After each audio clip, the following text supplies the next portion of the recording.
Este hombre se hacía llamar el ángel del Apocalipsis. Fue responsable de dañar a cientos, quizás a miles de mujeres y niñas. Nunca pensé que en un lugar donde me sentía más protegida ocurrirían las experiencias más horribles. Así lo relató una mujer al referirse a una conocida iglesia pentecostal que, según su página web, asegura contar con 5 millones de miembros bautizados y 15,000 templos en 60 países. Estamos hablando de una organización religiosa significativa, consideradas por muchos como el fenómeno espiritual más relevante de los últimos 50 años. Sin embargo, detrás de sus muros sagrados y sermones inspiradores se esconden secretos y escándalos que han estremecido sus bases en los últimos años. Esta iglesia ha sido más conocida por las controversias de sus líderes y prácticas sectarias que por sus sermones y actos de caridad. Mientras este supuesto apóstol predicaba un mensaje divino, muchos de sus miembros y seguidores vivían un verdadero infierno. Estamos hablando de la iglesia La Luz del Mundo, aunque para muchos esta iglesia no ha traído más que oscuridad a sus vidas. Pero la pregunta que me hago es, ¿cómo pudieron suceder estos horrores y cómo pudieron llegar tan lejos? ¿Y qué ocurrió después? Bueno, mi gente, te lo cuento. La historia comienza el 6 de abril de 1926 en Guadalajara, Jalisco, México, cuando Eusebio Joaquín González afirmó haber recibido una revelación divina.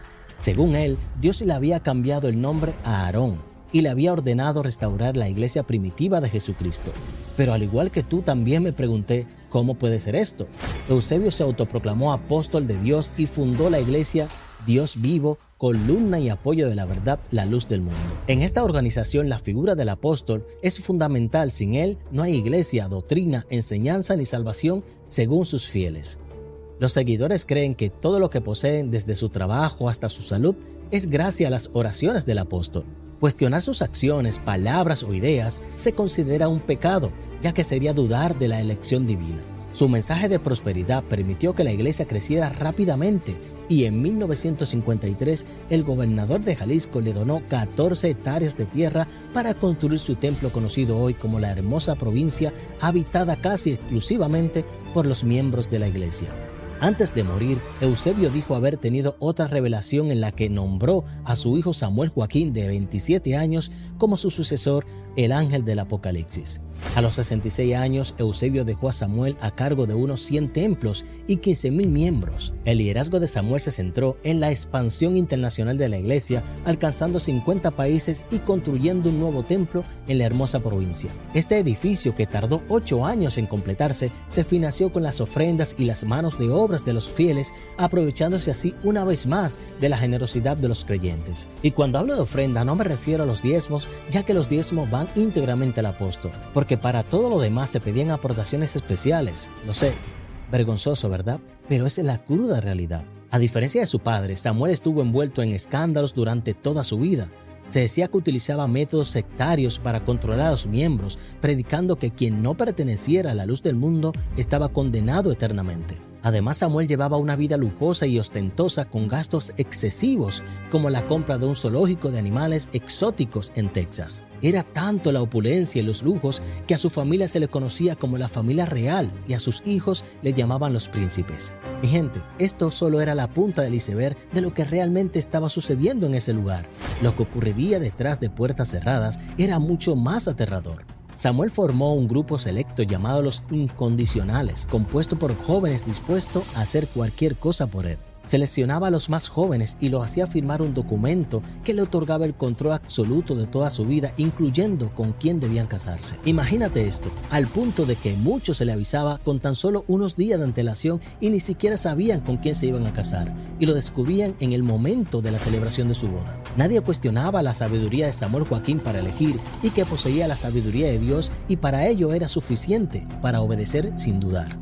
Lo más oscuro de todo esto era que Samuel utilizaba a estos jóvenes para su propio beneficio y su vida de lujo. Y solo unas pocas personas valientes se atrevieron a decirlo. En los 90, 5 mujeres anónimas y un hombre llamado Moisés Padillas lo acusaron de abusos y violación. Pero para sorpresa de todos, el gobierno no actuó, no hizo nada. Y el caso se desestimó por falta de pruebas, aunque muchos creen que se debía al soborno realizado a agentes del gobierno. Las personas afectadas no recibieron apoyo ni de otros líderes de la iglesia, ni mucho menos de las autoridades. Fueron tratadas con hostilidad, consideradas apóstatas y rechazadas por sus propias familias que evidentemente habían sido adoctrinadas para que ciegamente no se opusieran en nada. Esto no era nuevo, desde pequeño se le enseñaba que Samuel Joaquín era lo más importante para sus vidas y que servirle era una gran bendición. Este supuesto ángel del Apocalipsis tenía sus propias técnicas para aprovecharse exitosamente de estas personas y que no se cuestionaran en ninguna cosa. Este maníaco usaba sus propias secretarias para captar nuevos miembros e instruirlas en sus programaciones mentales, preparándolas para lo que venía. Cuando alcanzaban una edad de 14 años, eran elegidas para formar parte de un grupo selecto, privilegiado, que podrían servir al apóstol Samuel en las horas de la comida. De este grupo, se elegían a las favoritas del apóstol y se le asignaba la tarea de entretenerlo, normalmente con bailes inocentes. Y luego de esto, seleccionaban a alguna de este grupo para pasarla al siguiente nivel, el grupo privado del apóstol. Aunque en sus mentes creían que cada nivel le traería más bendiciones, no podrían estar más equivocadas porque era aquí donde empezaban sus pesadillas. Le pedían que hicieran cosas de las cuales no puedo mencionar en este video, pero ya se pueden imaginar. Imagínate que le decían que eran elegidas y lo que hacían era un acto espiritual que le acercaba más al apóstol y a Dios. Lo peor de todo era que algunas de ellas estaban convencidas de que esto era cierto, hasta el punto de que sentían amor y respeto por el apóstol, que sin pensarlo hacían lo que éste le pedía.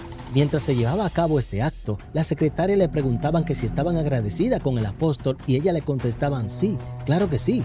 Entonces le decía que debían demostrar su agradecimiento con lo más preciado que tenían, que era su flor, su pureza. Así Samuel convertía a estas jóvenes en sus concubinas para utilizarlas cada vez que quisiera. Incluso si estas jóvenes llegaban a casarse, él las seguía llamando para complacerlo. La verdad que este monstruo no tenía límites. Este ser repugnante le hacía creer a sus fieles que servirle de esta manera era algo sagrado y que era la bendición más grande que podrían recibir en sus vidas. Obviamente esto sería algo que marcaría sus vidas para siempre. En el 2014, a los 77 años, Samuel Joaquín perdió la batalla contra un cáncer y la gente estaba triste y en pánico. La persona que le podría guiar hacia la salvación ya no estaba, pero su esperanza no moriría por mucho tiempo. Unos días después, el 14 de diciembre del 2014, a través de una supuesta nueva revelación, se anuncia el siguiente apóstol del Señor, el nuevo ángel del Apocalipsis, Naasón Joaquín, uno de los hijos menores de Samuel. Lo que no llego a entender es por qué estarían tan afanados por tener un título con este nombre, el ángel del Apocalipsis. A lo mejor era por sentirse poderoso o temible frente a los religiosos al llamarlo así. Déjame saber en los comentarios qué opinas. En fin, a pesar de su fama de mujeriego, Naasón fue preparado para suceder a su padre. Y era un secreto a voces que Naasón hacía cosas desde su adolescencia que no me atrevo a mencionar en este video. Y lo peor de todo es que su padre lo sabía y aún así lo preparó para sustituirlo. Aunque tampoco creo que sería sorpresa para nadie porque los dos eran iguales. Naasón utilizó los mismos métodos que su padre, pero este era aún más posesivo y déspota. Incluso hubieron muchas mujeres que decían que con su padre incluso sentían amor, pero con Naasón sentían miedo y terror. Reclutaba mujeres de la misma manera que su padre y la preparaba para que le entregaran su posesión más preciada al apóstol. Manipulaban a las mujeres para que se entregaran al apóstol de manera incondicional. Naasón tenía jóvenes a disposición para satisfacer sus deseos, tenía una regla espiritual que le permitía estar con diferentes fieles cada día. Tenía grupo de jóvenes en cada ciudad, cada una compuesto con 8 a 10 jóvenes y cada grupo estaba bajo su control. Y gente, recuerda que estamos hablando de una iglesia que tiene ubicaciones en más de 60 países. Imagínate cuántas personas marcaron, cuántas vidas terminaron destruidas a cambio de una supuesta bendición terrenal y salvación eterna. Los fieles estaban tan adoctrinados desde su infancia, tanto que seguían admirando a este líder a pesar de sus actos. Lamentablemente no podían ver más allá de la verdad que le habían puesto delante de sus ojos y a la que ellos mismos estaban anclados. Y los que verdaderamente sabían lo que ocurría dentro de la luz del mundo, seguían alabándolo, facilitando sus atrocidades. Aunque muchos de ellos no sabían lo que realmente estaba pasando, muchos otros, aferrados a esta doctrina, fueron cómplices para que este hombre malvado hiciera las cosas que le antojaba y se le ocurriera. E incluso lograron que recibiera un homenaje en el Palacio de Bellas Artes en la Ciudad de México. lo que solo fortaleció su sensación de impunidad. Imagínate que no era sorpresa que este hombre se sintiera un dios. Sin embargo, los afectados finalmente encontraron la fuerza para hablar, la primera chispa que fijó el camino hacia la justicia. Shotty Martin, una de las principales voces en su contra, rompió el silencio a través de Reddit y contó toda su trágica historia a mano de estas personas. Con tan solo 9 años, fue víctima de Samuel y unos años después, luego de Naasón. Tras su valiente acto, más mujeres comenzaron a contar su historia y 5 valientes mujeres alzaron su voz clamando justicia. Muchas mujeres no se atrevieron por miedo a las represalias y su fidelidad a esta iglesia y no se atrevieron a salir de su oscuridad. Pero estas 5 mujeres bastaron para desatar un movimiento masivo. 5 valientes mujeres conocidas como Jane Doe denunciaron anónimamente a Naasón en Estados Unidos, proporcionando pruebas suficientes para su arresto. El 3 de junio de 2019, Naasón y 2 mujeres, Alondra Ocampos y Susana Medina, fueron arrestados en Los Ángeles y enfrentaron 26 cargos relacionados con el tráfico humano, producción y distribución y posesión de material ilícito, abuso y explotación. Y otra mujer, Rafaela Rangel, también estaba implicada y hasta el día de hoy sigue prófuga de la ley. La gravedad de los crímenes y el riesgo de fuga llevaron a que le impusieran una fianza de $90 millones, la más alta de la historia de California y una de las más altas de la historia de Estados Unidos. Pero a pesar de todo esto, como si se tratara de una pésima broma, la iglesia continuó apoyando a Naasón durante todo el proceso. Los líderes afirmaban que el juicio era una prueba del diablo y que lo mejor era no investigar nada, porque obviamente no querían que se enteraran de las atrocidades que habían cometido a puertas cerradas su amado líder. Pero Alondra Ocampo, ayudante de Naasón, confesó todo a cambio de una sentencia reducida de 4 años. Lo más escalofriante de todo esto es que reveló que esta práctica venía sucediendo desde muchos años atrás y había comenzado con Eusebio en 1926. Y lo más retorcido de esta historia era que toda la familia lo sabía y practicaba y era parte de estas malvadas actividades.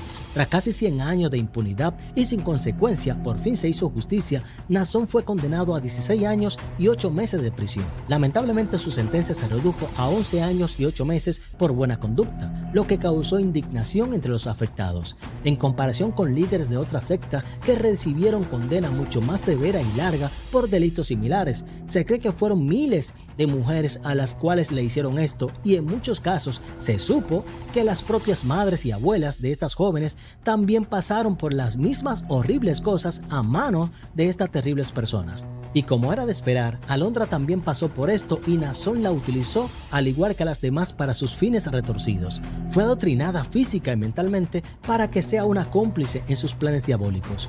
Comenzó a los 8 años a mano de Samuel Joaquín y años después continuó en su hijo Naasón. Vivió su propia carne todos los cargos de los cuales se acusaban a Naasón, ya que también pasó por ellos. Lamentablemente en su débil mente manipulada, para ella estaba trabajando para el elegido de Dios. Las audiencias fueron bastante complicadas, ya que no habían evidencias previas de que Naasón había obligado a estas mujeres a hacer las cosas que le pedía. Obviamente, si desde muy joven les enseñaban a hacer todo lo que se le ordenaba, no era necesario obligarla. La realidad es que al pensar que estaban realizando un acto agradable a Dios, o sentir el miedo de perder su salvación, o simplemente ser rechazada por su propia comunidad, era suficiente para que ellas obedecieran en todo. Una de ellas le dijo al juez que no hace falta amenazar a una persona para que haga algo indebido. En realidad lo que hacen es corromper los valores, corromper la moralidad, crear una falsa identidad de servidumbre y sumisión. Pero la peor injusticia estaba por suceder. Tras pasar 3 días antes de que se celebrara el juicio, Naasón firmó un acuerdo para que tan solo se le diera 16 años y 8 meses de prisión, a cambio de confesarse culpable por tan solo 3 cargos de acto indecoroso hacia jóvenes. Imagínate la impotencia de las mujeres y familias destrozadas que le rogaban al juez que le escucharan y que le hicieran justicia. Al parecer el juez Ronald Les Cohen no tuvo otra opción que aceptar el acuerdo. Sus palabras textuales antes de cerrar el caso fueron: "Nunca dejo de asombrarme de lo que algunas personas hacen en el nombre de la religión y cómo se arruinan las vidas con el pretexto de servir a un ser supremo". Después se dirigió a las mujeres y familias afectadas con voz quebrantada y entrecortada y les dijo: "En este momento me disculpo con todos ustedes, mis manos están atadas. Los abogados hacen lo que hacen, pero el mundo las ha escuchado, se lo prometo". Y a los familiares de Naasón le dijo que deberían darle vergüenza por abandonar a estas mujeres. Y para terminar volteó hacia Naasón y le dijo: "Usted es una mala persona que destruye vidas". Originalmente eran 26 cargos en su contra y una fianza de $90 millones. Este caso se trataba de algo sumamente serio, pero al final todo se redujo a una ridícula sentencia de 16 años. Y aún más terrible fue saber que tan solo unos meses después su sentencia fue reducida a 11 años y 8 meses por buena conducta. Por favor, mi gente, solo piensen en el caso de Keith Rayner, el líder de una secta acusado de cargos similares, y a él le dieron 120 años de prisión, o a Warlake Einstein, un magnate cinematográfico, que le dieron 38 años por 3 cargos iguales a los de Nazón. Pero esta lacra, este monstruo apocalíptico, solo le dieron 11 años porque supuestamente el ángel fue bueno en la cárcel. Sorprendentemente, a pesar de sus delitos y propagación masiva de su caso, Nazón sigue liderando la iglesia a través de llamadas y cartas desde la prisión. Decididos, pero también agradecidos contigo. Sus seguidores continúan defendiéndolo y considerándolo una persona íntegra y afirman que su iglesia sigue sólida y esperando la liberación de su amado apóstol. Después de ver todo esto, para mí solo puede tener una explicación, que son demonios quienes influyen y actúan en este lugar y los mantienen cegados para que no puedan ver la realidad. Porque la palabra de Dios dice que nuestra lucha no es contra carne ni sangre, sino contra huestes celestiales, entes demoníacas de las tinieblas. En México hay demandas civiles y penales en contra de Nazón y animan a otras personas afectadas a que se atrevan a denunciarlo para que este monstruo no salga de prisión, ya que se espera que sea liberado en 2031. Ojalá Dios meta su mano y se haga algo al respecto y el sistema no vuelva a fallarle a esos familiares afectados y se pueda hacer justicia para todas ellas. Este caso nos recuerda la importancia de proteger a nuestros hijos y no dejarnos llevar por las figuras de autoridad. Nuestros hijos deben ser siempre nuestra primera prioridad. No debemos dejar que cualquier persona haga lo que desee con ellos, ni siquiera a cambio de una supuesta bendición. Algo que sí quisiera aclarar es que esto no pretende ser de ninguna manera ni mucho menos una crítica en contra de la iglesia. Como tú, soy un fiel creyente en la palabra de Dios, pero no deposito mi confianza en ningún hombre. Escucho el mensaje y pido a Dios sabiduría, entendimiento y discernimiento. Estudio la Biblia y busco en la fuente de la verdad, que es la Biblia, y de todo esto tomo lo bueno y desecho lo malo. Porque la verdad es que creo que las iglesias pueden ser espacios de crecimiento donde se habla de valores y principios atemporales que nos hacen crecer y aprender a ser mejores personas. Pero la confianza en figuras o instituciones no debe reemplazar las responsabilidades como nosotros como padres de educar y vigilar a nuestros hijos. La comunicación abierta y la educación en casa son herramientas fundamentales para empoderar a los niños y prepararlos para enfrentar situaciones de riesgos. Es vital que los niños sepan que siempre pueden contar con sus padres y encontrar en ellos un refugio seguro, porque la transmisión de los valores y la educación emocional comienza en casa. Que sientan que en sus padres siempre pueden encontrar quien los enseñe a enfrentar las situaciones de la vida, quien los escuche, lo comprenda y los consuele, una voz sabia que lo haga sentir guiados y un amor incondicional. Como padres, tenemos la responsabilidad de ser ejemplos positivos para ellos y romper el ciclo de cosas indebidas para que las generaciones futuras puedan vivir en un mundo más justo y seguro. Recuerda que nuestros hijos nos observan y están más atentos a su entorno de lo que nosotros pensamos. Son sumamente influenciados por lo bueno y lo malo de nuestras vidas. Este tipo de traumas que afectan su comportamiento y conductas pueden transmitirse de generación en generación, no solo a través de acciones directas, sino a través de comportamientos, valores internalizados y creencias. No es un secreto que los niños son como una esponja que absorben y imitan los patrones de sus padres. Debemos ser ejemplos siendo una herramienta de bendición y no de maldición para sus vidas. Es necesario que de vez en cuando nos detengamos a reflexionar de nuestras acciones, de forma de pensar y en lo que estamos transmitiendo a los demás y en especial a quienes más confían en nosotros, que son nuestros hijos.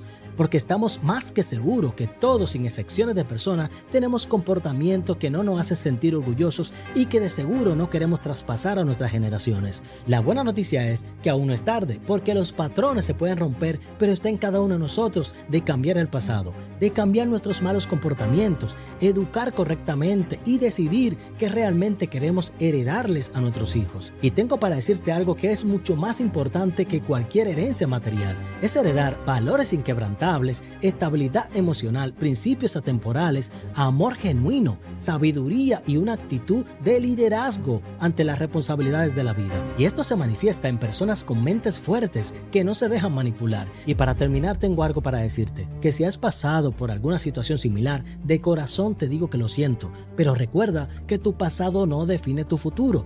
Todos tenemos el poder de romper los ciclos y sanar. Todo está en tus manos. Debemos seguir los pasos de Jesús y su palabra, que es nuestro camino a seguir. Y Él es más que suficiente. No dejemos de alzar nuestra voz, de levantar nuestras manos por la justicia y para proteger a los más vulnerables. Solo así podremos construir una sociedad más justa y libre de abusos.